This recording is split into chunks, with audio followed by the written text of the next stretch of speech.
अस्सलाम वालेकुम, a very good morning. Morning spot के साथ मैं हूं अफशीन कुरैशी। और मैं हूं अब्दुल हसीब।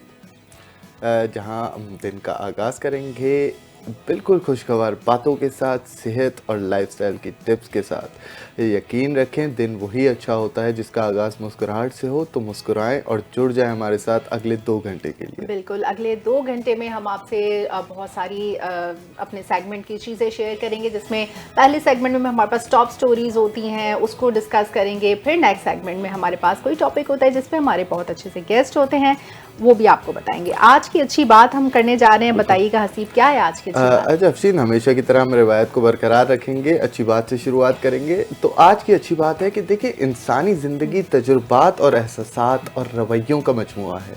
हर इंसान चाहता है कि वो दूसरों में नुमाया नजर आए, इसकी बात सुनी जाए और उसे अहमियत दी जाए। बिल्कुल। यही ख्वाहिश हद से बढ़ जाए तो गुरूर की शक्ल इख्तियार कर लेती है अफशीन। गुरूर एक ऐसी कैफियत है जो आहिस्ता आहिस्ता इंसान के दिल में जगह बना लेती है। एग्जैक्टली, कहते हैं ना हसीब के ना, हर चीज़ में म्याना रवि रखें। ठीक है, बिल्कुल। आपके अंदर ये एहसास होना चाहिए कि आपको वैलिडेशन मिले, आपकी अप्रिसिएशन हो, आपको सराहा जाए, आपकी बात मानी जाए, आप डोमिनेंट रहें। मतलब कुछ लोगों को दिल चाहता है कि उनमें लीडरशिप क्वालिटीज़ होती हैं, वो चाहते हैं कि वो बिल्कुल। डोमिनेंट रहें। वो वहाँ तक कि सब बहुत अच्छा है, लेकिन जब आपका यही एहसास जो है वो आपको इस हद तक के ले जाए कि वो गुरूर और तकब्बुर में बदल जाए और आप दूसरों को नीचा दिखाने के लिए कुछ भी कर गुजरें और लोगों को नीचा दिखाएं और उनको तस्लील करें, तो वहाँ आप गलत हैं। अच्छा, इसी से इंसान अपनी असल हकीकत से दूर हो जाता है। जब इंसान अपने आप को दूसरों से बेहतर, ज़्यादा अक्लमंद और ज़्यादा ताकतवर समझने लगता है,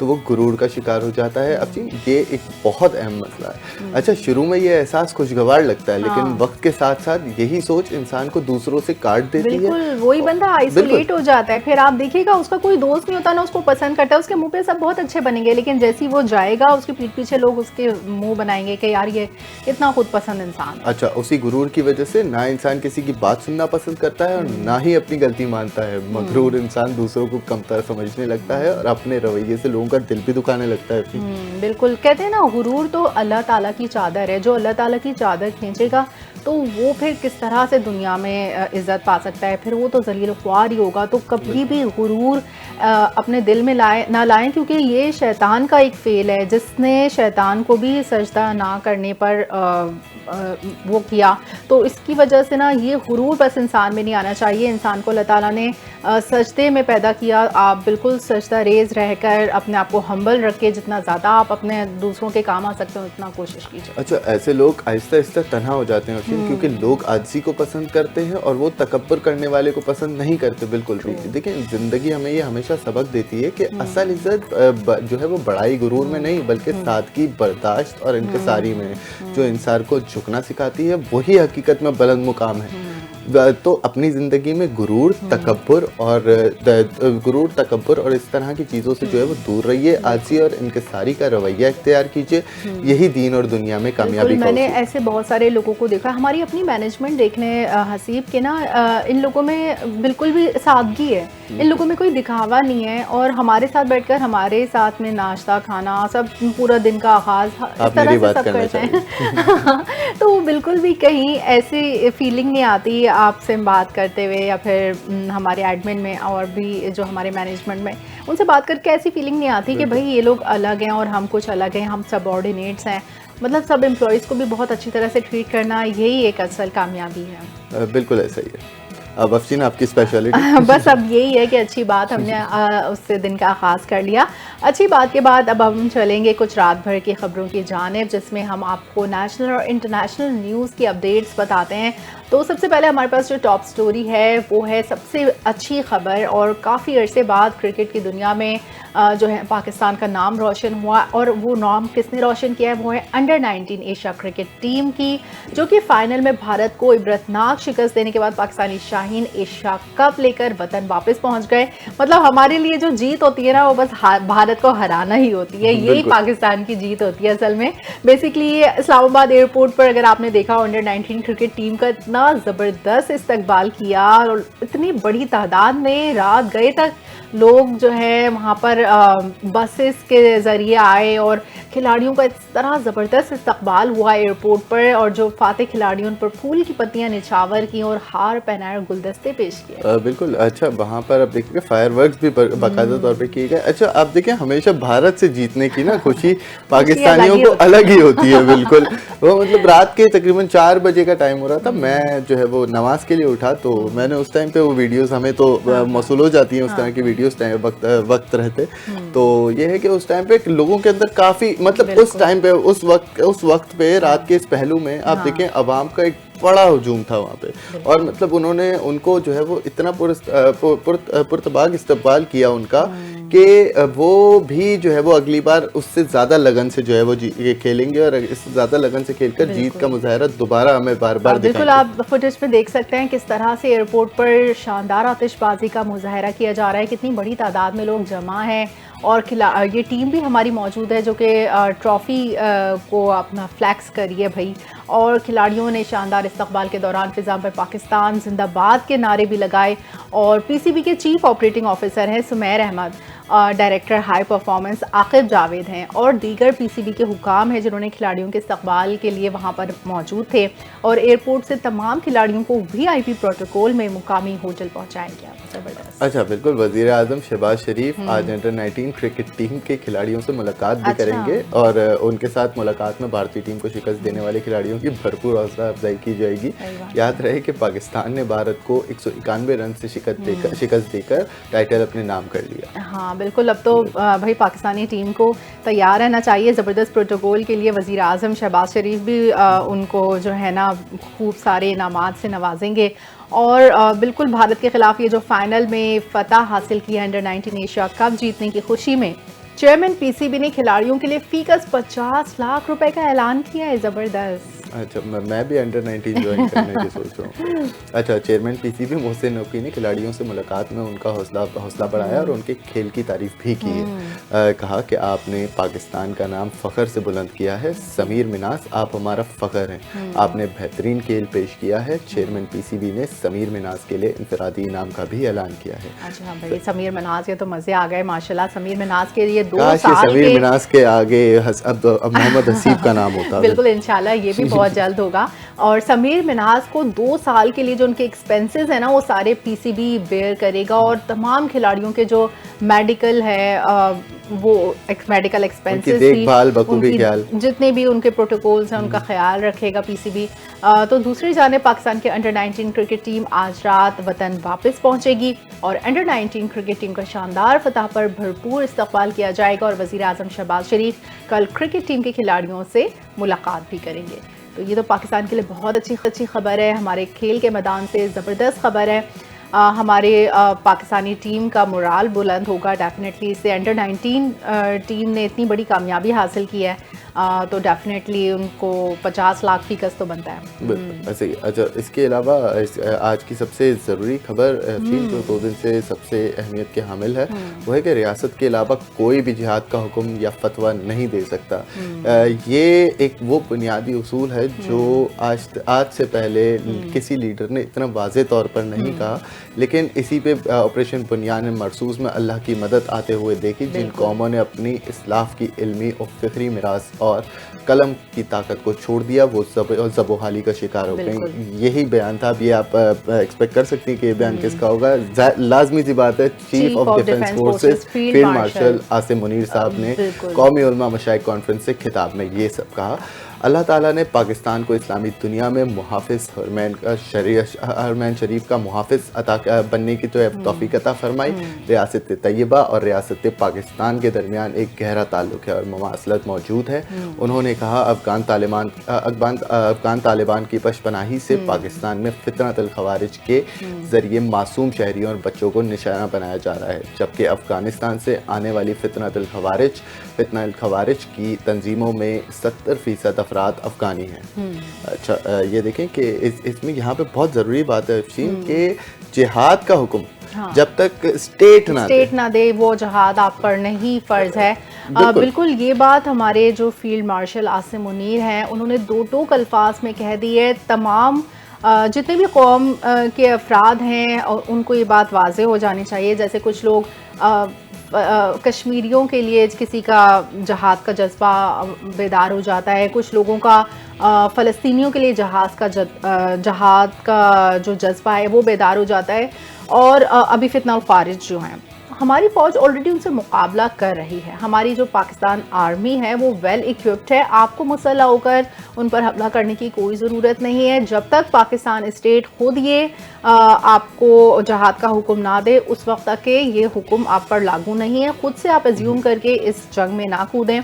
आपको सिर्फ पाकिस्तानी फ़ौज के शाना बशाना खड़ा होना है और पाकिस्तानी फ़ौज का साथ देना है, अपने फ़ौज के लिए दुआएं करनी है। अच्छा, बिल्कुल। आप देखिए कि एक्सट्रीमिस्ट जो है वो ये बेचारे मासूम लोगों को ये सिखाते हैं कि आप जो है वो बस तैयारी पकड़ें, जैकेट बांधें और चलें जिहाद पे। पहले बहुत होता था। ये चीज़ें देखें, आपको दीन भी हमें ये सिखाता है कि हुक्मरान वक्त के ऊपर है सारी जिम्मेदारी। अमीर किस अपना मानो, जो भी हुकूमत वक्त है वो इस वक्त अमीर है और उसी का हुक्म मानना चाहिए। किसी भी अपने जत्थे के लीडर को अमीर नहीं आप कह सकते। वो आपके दूसरे मामलात में अमीर हो सकते हैं, लेकिन जो है आपके इंडिविजुअल मामलात में वो अमीर हो सकते हैं। लेकिन स्टेट जो है ना, वो स्टेट एक अलग एंटिटी है। वो आप मतलब उसके लिए कोई फैसला नहीं कर सकते, बल्कि आप उसके फैसले के पाबंद हैं। बिल्कुल ऐसा ही है। अच्छा, आसिम मुनीर साहब ने बिल्कुल दो टोक अल्फाज में फील्ड मार्शल ने कह दिया है कि अफगानिस्तान को ये फैसला करना होगा कि उसे पाकिस्तान या फितनतुल खवारिज किसी एक को चुनना होगा बीच में। अच्छा, ये बात फील्ड मार्शल ने बहुत वाज़ेह अंदाज में कह दी अब अफगानिस्तान को, क्योंकि पाकिस्तान अपनी सलामती, अवाम के तहफ़्फ़ुज़ और ख़ित्ते के अमन पर कोई समझौता नहीं करेगा। तो जितनी भी फील्ड मार्शल ने ये बात की है उलमा मशाइख कॉन्फ्रेंस में, सारी बात बहुत दो टोक अल्फाज में और बहुत वाज़ेह की है। तो अफ़गानिस्तान पर भी ये बात वाज़ेह हो जानी चाहिए, यहाँ पर भी जो नॉन स्टेट एक्टर्स हैं उन पर ये बात वाज़ेह हो जानी चाहिए, और जो है अमन व अमान की सूरत हाल बरकरार रहनी चाहिए।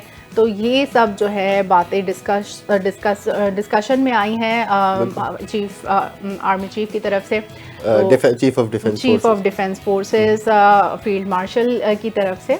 तो आई होप कि ये सब एक ही दफ़ा वाज़ेह हो चुका होगा सबको। बिल्कुल ऐसा ही है अफरीन, और ये एक बहुत अच्छा कदम है कि हम पाकिस्तान का मौक़िफ़ बिल्कुल अब साफ और वाज़ेह है। बिल्कुल। नेक्स्ट टॉप स्टोरी की जानिब चलेंगे और हम बात करेंगे अब कुछ चीनी की कीमतों के हवाले से। जो क्रशिंग के महीने होते हैं उसमें बैरून मुल्क से चीनी की दरामद जारी है, और वफाकी हुकूमत ने नवंबर में मजीद 76,752 मैट्रिक टन चीनी दरामद कर ली है, और 5 माह में मजमूई तौर पर 3,08,142 टन चीनी दरामद की गई है, और नवंबर में 12 अरब 6 करोड़ 60 लाख रुपए की 76,752 टन चीनी दरामद की है।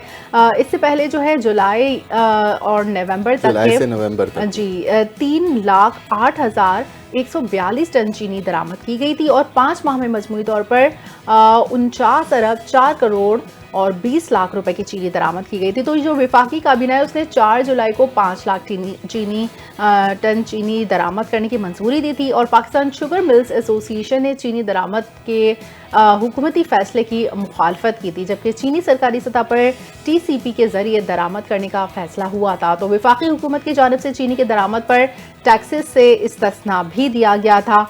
तो ये क्रशिंग के महीने में ये जो चीनी की दरामदी कीमतें हैं उसके हवाले से ये बात सामने आई है। बिल्कुल। और पाकिस्तान यहाँ पर हमारे काफ़ी लोगों को ये बात नहीं पता होगी कि पाकिस्तान जो है वो चीनी में, पूरी दुनिया में चीनी की दरामदगी में एक बहुत बड़ा स्टेक होल्डर है। अच्छा। लेकिन ये चीज़ ज़्यादातर हमें नहीं बताई जाती कि पाकिस्तान क्या क्या जो है वो पाकिस्तान के करता है। अच्छी चीज़ें भी बतानी चाहिए, और इसमें अच्छी चीज़ में अभी हसीब ने ये बात बताई कि पाकिस्तान दरामद जो करता है चीनी, उसमें सबसे टॉप पर पाकिस्तान का नाम है। बहुत बड़ा स्टेक रखता है, टॉप पे नहीं, लेकिन बहुत बड़ा स्टेक होल्डर है। बिल्कुल, बहुत बड़ा स्टेक होल्डर है पाकिस्तान चीनी की दरामद के हवाले से। आगे बढ़े और नेक्स्ट टॉप स्टोरी शामिल करें। मुजफ्फरगढ़ पुलिस ने आला ज़र्फ़ी की मिसाल कायम कर दी। अच्छा, पहली दफ़ा मैंने देखा है कि पुलिस की जानिब से भी ये चीज़ सामने आई है, वरना फ़ौज तो अपने शोहदा का ख्याल करती है, लेकिन वैसे भी पुलिस की जानिब से इस तरह के अच्छे इक़दाम सामने आते रहे हैं। लेकिन अभी लेटेस्ट जो आई है अपडेट वो ये है कि शहीद पुलिस कांस्टेबल की बेटी की शादी में पुलिस खुद इंतज़ामिया बनकर शहीद अहलकार के अहल खाना के दिल जीत लिए उन्होंने। और शहीद पुलिस कांस्टेबल की बेटी फौजिया की शादी की तकरीब हुई, जिसमें एक अनोखी शादी थी और इसमें पुलिस ने इंतजामिया का किरदार निभाया, ज़बरदस्त। नहीं देखिए, इस तरह का ये पहला वाक़या नहीं है आपसी। ख़ास तौर पे जो आईजी सिंध, मौजूदा आईजी सिंध हैं गुलाम नबी मेमन साहब, वो काफ़ी सारे शहीद पुलिस एहलकारों के लिए इस तरह के इक़दाम करते हैं। माशाल्लाह, ज़बरदस्त। ये होना भी चाहिए क्योंकि जो हमारे शहदा हैं पुलिस में, उनके भी ज़ाहिर है उनकी बेटी की शादी थी तो उस वक्त वो अपने बाबा को मिस कर रही होगी डेफिनेटली। तो ऐसे में अगर पुलिस इंतज़ामिया बनकर शादी में शरीक हो और उसको प्रोटोकॉल दे और उनका दिल बड़ा करे तो इससे अच्छी और क्या बात होगी। तो वो देखें, उनको जो है वो प्रोटोकॉल का प्रोटोकॉल देखें, शादी में बारात जो है वो पुलिस प्रोटोकॉल में मैरिज हॉल तक पहुंची है। हाँ, कितना अच्छा लगा होगा। और लेडी कांस्टेबलर्स ने जो है ना, कांस्टेबल्स ने फूल निछावर करके दुल्हन का इस्तकबाल किया। और मुजफ्फरगढ़ में पुलिस कांस्टेबल इकबाल भट्टी पुलिस मुकाबले के दौरान जराइम पेशा अफराद की फायरिंग से शहीद हो गए थे। तो ये उनकी बेटी थी, पुलिस कांस्टेबल इकबाल भट्टी की। जी बिल्कुल, ऐसा ये है कि अच्छा अफसीन, अगली खबर पे चलते हैं। इजरायली आर्मी चीफ ने एक बार फिर हठधर्मी से बयान दिया कि उनकी फ़ौज किसी भी वक्त अपने दुश्मनों के खिलाफ हमला कर सकती है। ये फिर जाहिर सी बात है, देखें फ़लस्तीन की तरफ इशारा है। फिर वही बात हो गई कि आलमी अमन के लिए ख़तरे की घंटी बज चुकी है। इसराइल ने एक दफ़ा फिर वार्न कर दिया है। मतलब इसका यही है जो इसराइल की पॉलिसी रही है हमेशा से, प्रीएम्प्टिव स्ट्राइक की, यानी कि एक और हमला करने जा रहा है इसराइल और पहले से मुत्तला कर दिया इसने पूरी दुनिया को। और आर्मी चीफ जो है इसराइल के एयाल ज़मीर, उन्होंने अपने बयान में कहा है कि 7 अक्टूबर 2023 को इसराइल के हमास के साथ जंग शुरू हुई, लेकिन बाद में यमन और ईरान समेत दीगर भी इसमें शामिल हो गए और जहां भी ज़रूरत हो वो हमला करेंगे और इसराइल दुश्मन के ख़िलाफ़ कार्रवाई से कभी नहीं हिचकिचाएंगे। तो यानी कि वो 2023 में जो जंग शुरू हुई थी वो अभी ख़त्म नहीं हुई है, उसको दोबारा कंटिन्यू करने का इरादा है इनको। बिल्कुल ऐसे ही है। और देखिए, इसराइल का बार बार नाम लेते हुए मुझे जो है वो बहुत अफसोस के साथ कहना पड़ता है कि Israel is not a state. हाँ बिल्कुल, हम इसराइल को स्टेट तो मानते ही नहीं है।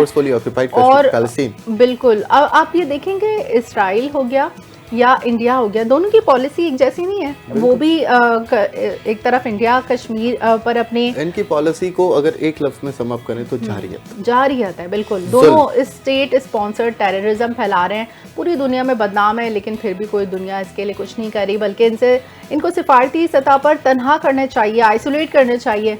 और आप देखिएगा आगे चल के अभी जो मैं आपको खबर बताऊंगी तो उसमें हम लोग नहीं ये हिम्मत कर पा रहे, लेकिन न्यूयॉर्क के मेयर ने किया है। तो बहरहाल उन्होंने ईरान पर, दो मुल्क इनके निशाने पर रहते हैं, ईरान और फ़लस्तीन। लेकिन इन्होंने ईरान पर इल्ज़ाम लगाया है कि इसराइल के ख़िलाफ़ वो कुछ लोगों को माली और अस्करी मदद फराहम कर रहा है और इसराइल को तबाह करने के मंसूबों के पीछे खड़ा है। यानी कि उनके पास कोई सबूत नहीं है, वो इल्ज़ाम लगा रहे हैं कि माली और अस्करी मदद फराहम कर रहा है ईरान। और जो है ना, मतलब ये इस इल्ज़ाम के मतलब बुनियाद बनाकर वो ईरान पर हमला कर रहे हैं। तो ये जो है आपको बताएं कि इसराइल आर्मी चीफ ने ये बयान ऐसे वक्त में दिया है जब अमरीकी मीडिया ने रिपोर्ट में बताया कि इसराइल वज़ीर आज़म नेतन्याहू अमरीकी सदर डोनाल्ड ट्रंप से वाशिंगटन में मुलाकात के दौरान ईरान पर नए हमले के मुतालिक बातचीत कर सकते हैं। यानी कि ईरान और डेफिनेटली इसराइल और जो अमरीका है उनका गठजोड़ है, उन्होंने बैठकर मीटिंग की और ईरान पर हमला करने की बात की। गठजोड़ को तो देखें, मैं इस चीज़ को इतना वो नहीं कह सकते हम, लेकिन ये ज़रूर हम कह सकते हैं कि इस तरह के अमल से, इस पैटर्न से ये लगता है कि नेतन्याहू जो है वो फिर से अपने मुल्क से निकलने से, इसराइल से निकलने से पहले ये तय करके निकले थे कि उन्होंने फिर इस तरह की कोई जारियत या इस तरह का कोई ऊँचा अमल करना है। बिल्कुल, जबकि फ़ौरन से ईरान के जो वज़ीर ख़ारजा अब्बास इराक़ची हैं, उन्होंने भी इसराइल की जानिब से एक और मुमकिना हमले के खदशे का इजहार करते हुए अपना भी बयान दे दिया और ईरान पर नए हमले के इम्कान को उन्होंने कहा कि रद्द नहीं किया जा सकता। और रूसी मीडिया को दिए गए एक इंटरव्यू में अब्बास इराक़ची का कहना है कि ईरान जंग का खैर मकदम नहीं करता, लेकिन अगर जंग मुसल्लत की गई तो हम पूरी तरह दिफा के लिए तैयार हैं। बिल्कुल ऐसा ही है। और हमने देखा कि ईरान ने जो है वो गुज़िश्ता दफ़ा भी जो है वो गुज़िश्ता बार भी जो है वो बिल्कुल अपना दफ़ा जिस हद तक कर सकता था और बहुत ज़बरदस्त तरीके से किया। क्योंकि ईरान जो है वो आप जानते हैं कि न्यूक्लियर स्टेट नहीं है, ऑफिशियल न्यूक्लियर स्टेट नहीं है। बैलिस्टिक मिसाइल से जिस तरह से अपना दिफा किया तो बेशक उससे उसका दुश्मन जो है वो नीस्तो नाबूद ही होगा आगे भी। उन्होंने कहा है कि जंग से बचाव का बेहतरीन रास्ता यही कि इसके लिए मुकम्मल तैयारी रखी जाए। बिल्कुल ऐसा ही है। ईरानी वज़ीर ख़ारजा ने कहा कि हम माज़ी की जारियत के नुकसानात को भर चुके हैं। अगर वो माज़ी का नाकाम तजुर्बा दोहराना चाहते हैं तो उन्हें कोई बेहतर नतीजा हासिल नहीं होगा। दूसरी जानिब अमरीकी मीडिया का कहना है कि इसराइल को यकीन है कि ईरान बैलिस्टिक मिसाइल प्रोग्राम तैयार कर रहा है। रिपोर्ट्स में बताया गया है कि इसराइल ईरान पर मुमकिन नए हमले के हवाले से अमेरिका से बातचीत करना चाहता है। तो अब हमें दुनिया को एक और जंग के लिए तैयार हो जाना चाहिए और देखेंगे कि अब ये जो दोबारा से इसराइल ईरान पर हमला करने जा रहा है तो ईरान इस पर अपना किस तरह से दिफा और रद्द-ए-अमल देता है। लेकिन देखें, इस तरह की जो है वो जारियत हमें भी कंडेम करनी चाहिए और हर मुल्क को, हर जिम्मेदार स्टेट को जो है वो इस चीज़ को कंडेम करना चाहिए। इतने हमने जो है वो खून रेजी देख ली है, इस तरह की जो है वो हमने ज़्यादतियाँ होते हुए देख ली हैं। मुझे यही समझ नहीं आता कि इस वक्त हमें जैसे जैसे आगे बढ़ रहे हैं तो हमें दुनिया को अमन की तरफ जाना चाहिए, लेकिन जो है इसराइल का मतलब सिर्फ दिमाग जो है ना वो जंग की तरफ ही जाता है और किस तरह से जंग के लिए लोग तैयार हो जाते हैं, किस तरह खून रेजी के लिए तैयार हो जाते हैं, वो भी इस जैसे दौर में। बिल्कुल ऐसा ही है। और आपने इसराइल की ख़ास तौर पे ये वज़ीर आज़म जो हैं इसराइल के नेतन्याहू, इनकी तरफ से इंसानियत का तो कोई वाक़या नहीं है हमें सुनने में आया, लेकिन इस तरह के जितने भी जारियाना और दहशत फैलाने वाले वाक़यात हैं और दहशत फैलाने की मिसालें हैं, वो उनकी अर्ली ज़िंदगी में भी, अर्ली लाइफ में भी और उनकी कैरियर में भी और उनकी इस इक़्तिदार में आने के बाद भी ऐसा ही रहा है। खैर, ये तो थी हमारी आज की टॉप स्टोरीज़। अब हम अपने नेक्स्ट सेगमेंट की जानिब चलेंगे जो कि टूरिज़्म का सेगमेंट होता है हमारा, और इस टूरिज़्म के जो सेगमेंट है उसमें आज हम जो आपको जगह एक्सप्लोर करवाने जा रहे हैं वो है दश्त-ए लैला। तो दश्त-ए लैला पाकिस्तान के शुमाली इलाका जात में एक बहुत खूबसूरत मुकाम है। कैसा है वो आइए आप भी देखिए। पाकिस्तान के शुमाली इलाका जात में कुदरत की खूबसूरती की बेशुमार मिसालें मौजूद हैं, मगर कुछ मुकामात ऐसे हैं जो न सिर्फ अपनी कुदरती दिलकशी से हैरत में डाल देते हैं बल्कि हर आने वाले को रूहानी सुकून और ताजगी भी फराहम करते हैं। ऐसी एक जन्नत नुमा वादी दश्त-ए लैला है जो अथरूर वैली और कुमराट कालाम के पहाड़ी सिलसिले में वाक़ है। ये वादी सवात और दीर कोहिस्तान के दरमियान एक कुदरती राब्ता फराहम करने वाले तारीखी रास्ते भाटगोई टॉप पर है और सयाहों के लिए अभी तक निस्बतन कम जानी पहचानी जगह है, जिसकी वजह से इसकी खूबसूरती आज भी निस्बतन प्राइवेट और पुरसुकून। दश्त-ए लैला का पुराना नाम दो बाबा था, मगर 2008 में यहाँ के मनासिर और कुदरती हुस्न ने देखने वालों को इतना मुतासिर किया कि इसे दश्त-ए लैला का नाम दिया गया। इस वादी में दाखिल होते ही हर तरफ सरसब्ज पहाड़, नरम घास के वसी मैदान और रंग बिरंगे जंगली फूलों की चादर बिछ जाती है। इस मंजर को देखकर ऐसा महसूस होता है जैसे कुदरत ने जमीन पर अपनी सब्ज कालीन बिछा दी हो और हर कदम पर चलते हुए एक मुनफरिद सुकून और ताजगी का एहसास होता है।